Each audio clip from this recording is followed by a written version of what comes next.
I am so lucky I am not single in 2025. Because my sister is single. I don't know, how many people here are single? Anybody? Woo! Okay, dating apps suck.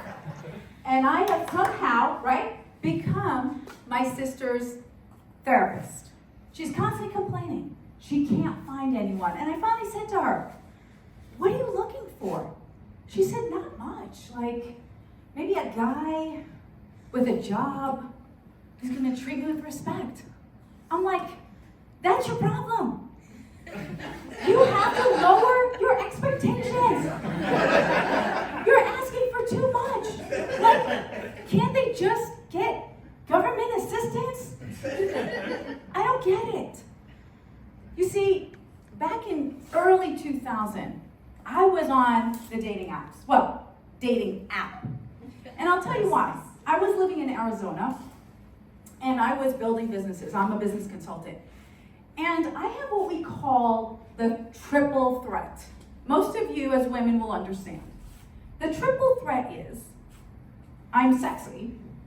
Right? Let's just be honest. Yeah. I'm smart. And I'm successful. So no guy wanted to date me. I am too much for them. So my girlfriend knew this, and she's like, hey, Kedma, there's like this new thing going on, the internet. You can like find a guy online. There's this website called kiss.com, and you just go through these profiles, and if you find someone, it's 25 bucks. I'm like, what? Let me understand this. You're telling me I can go online, and I could profile like the guy I want and like send him a message and it's $25? She's like, yeah. I'm like, I mean, that's like 3 dresses at Ross. I mean, the dresses at least come home with me. I don't know. Like, what if it's a used package? Is there like a discount or a refund? She's like, I don't know. I'm like, fine. I'll do it. So I said, if I'm gonna do this, I'm gonna treat it like a business deal. So, put my profile on. My first week, I got 500 applicants. Now, they didn't know they were applicants. They were applying to be my husband. And this was an important role. And I thought, okay, how do normal people do this whole dating app? Well, they would check the pictures, they would check the information, they would talk to them. Hell no! I didn't want to be emotionally invested.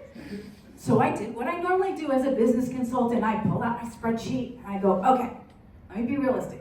If this man of my dreams, and by the way, we were sold a story by Disney, like the soulmate, we're gonna live happily ever after. Who here has been with someone for 6 months? Anybody? You know that's an effing lie. It's more like, let's spend the rest of our life confirming we won't kill each other.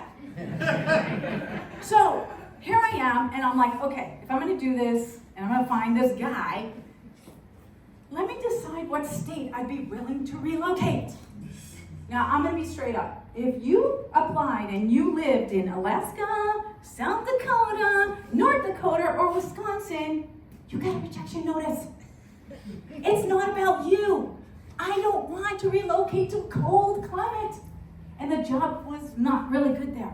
So, I narrowed it to 3 states. It was Colorado, California, and the beautiful state of Oregon. Right.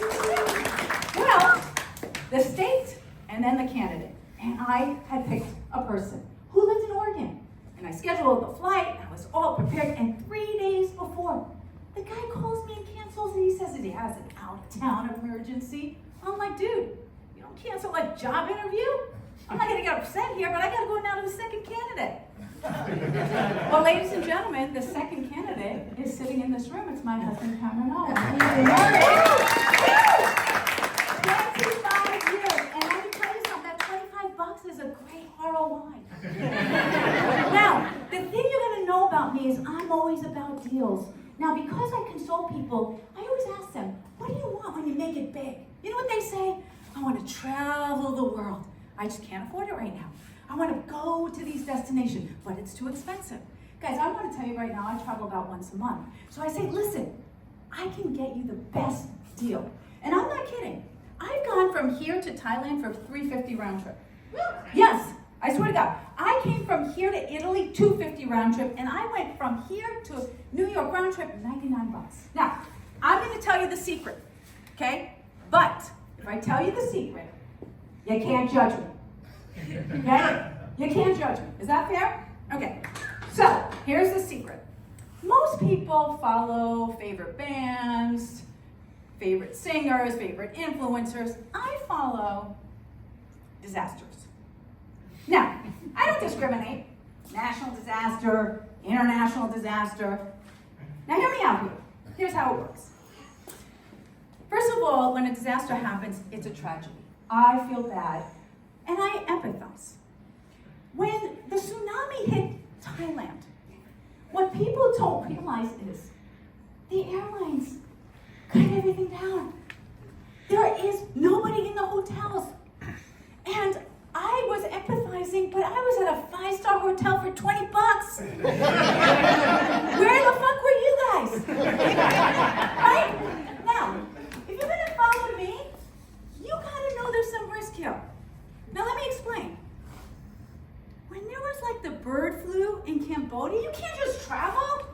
You gotta go get vaccinations, at least 2 N95 masks before you go. And so here I was on one of these travels. It was actually New York to Portland. I was a red eye, it was winter time, and I was in the middle seat, which I hate. So I get on the plane, and of course, if you've been on a plane for the last 30 years, what do? They spend 20 minutes telling you about what? The emergency evacuation, as if we are going to crash. I'm like, hurry up, I want to go to bed. So anyway, fall asleep. And then, halfway through the flight, the lights come up, and I hear the intercom, and it's like, ladies and gentlemen, this is your captain speaking. And at first I go, I fucking know who you are. Why do you have to announce yourself? You're not the guy giving me the damn stale peanuts. You won't get out. What do you want? He goes, I regret to inform you, we have lost 2 of our engines. We are preparing for an emergency landing in Montana. Now, first of all, I stop and go, fuck, am I in an emergency landing? I don't want to save anybody. This is now a real straight emergency. And I go, wait a minute. We? How did this become a we thing? Why are you not taking responsibility? I don't trust you. And then I thought, wait a minute, I bought this ticket. Am I going to get a fucking refund if I die? Is my family going to get bonus miles? Like, what is the incentive here? So I hear in the loudspeaker, it's like, okay, 15 minutes to landing. And I'm like, shit, everybody's crying. Then I have 10 minutes to landing. I'm like, oh my God, people are crying, people are praying. And I'm like, I don't want to die this way. This is not a good feeling. And then I remembered, 3 seats back, there was a hot guy. And I thought, okay, I got 10 minutes. The average guy finishes in 3. I have time. Then I thought, okay, wait. I gotta be ethical here because I'm married. Like, is it cheating? Ladies and gentlemen, it is not cheating. Let me explain.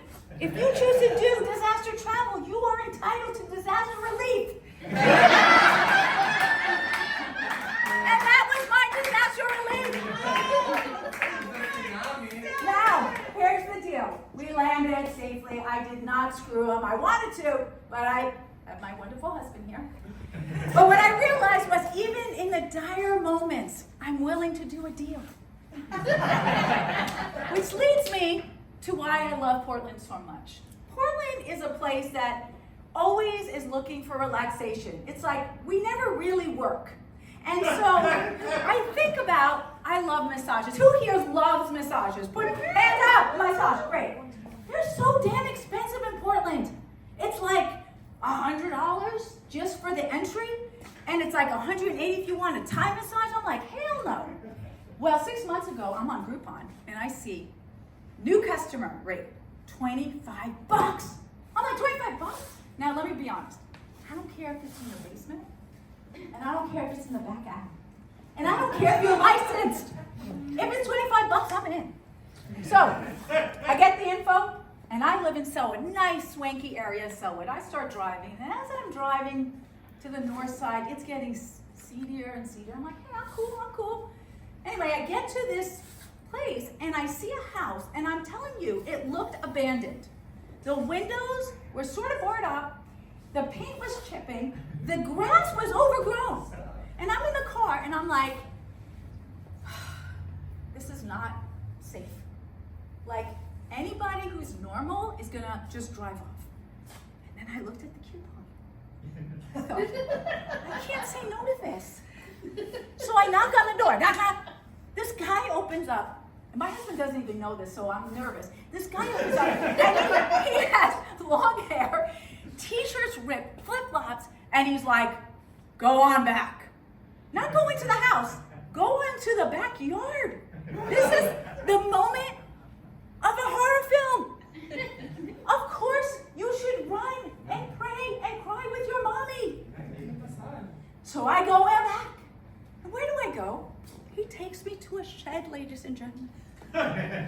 A shed. I walk in and I see to the right an axe, tools, and a shovel. And then I see a mattress. And I go, I really should leave. Well, I said that to myself. But I thought, damn, I can't give this up. It's 25 fucking bucks. Now, ladies and gentlemen, I want to tell you this. I did do the massage. It was not worth $25. You know why? It would have been worth $25 if he had cut the damn grass and if the shed was pink. That is my substitute.